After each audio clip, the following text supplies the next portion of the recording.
Plusieurs villes minières du Québec, notamment Val-d'Or, veulent limiter le navettage ou ce qu'on appelle souvent le fly-in, fly-out. Bon vendredi, c'est une question qui revient régulièrement dans l'actualité. Comment s'assurer que les travailleurs miniers vont s'installer dans nos régions? Des élus de la Côte-Nord ont peut-être une solution. Pourquoi ne pas utiliser une partie des redevances minières?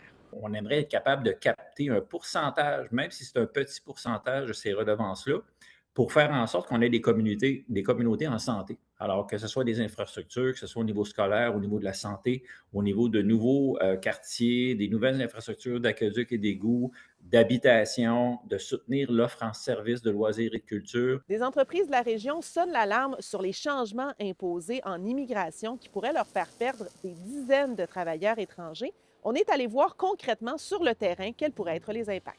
Tout d'un coup, les règles des travailleurs étrangers changent, donc ça devient un stress énorme sur l'entreprise. C'est pas évident, puis c'est pas évident non plus sur les travailleurs étrangers. Imaginez-vous que du jour au lendemain, les règles ont changé, et vous vous questionnez, est-ce que je reste, est-ce que ma famille, tu sais, apporte un stress énorme sur nos travailleurs. Et en terminant, je vous amène à Amos où il y a un vernissage ce soir. C'est une démarche assez particulière parce qu'on a pris des gens de la communauté et des nouveaux arrivants et on a créé une œuvre collective qui sera exposée à la bibliothèque d'Amos tout au long de la prochaine année.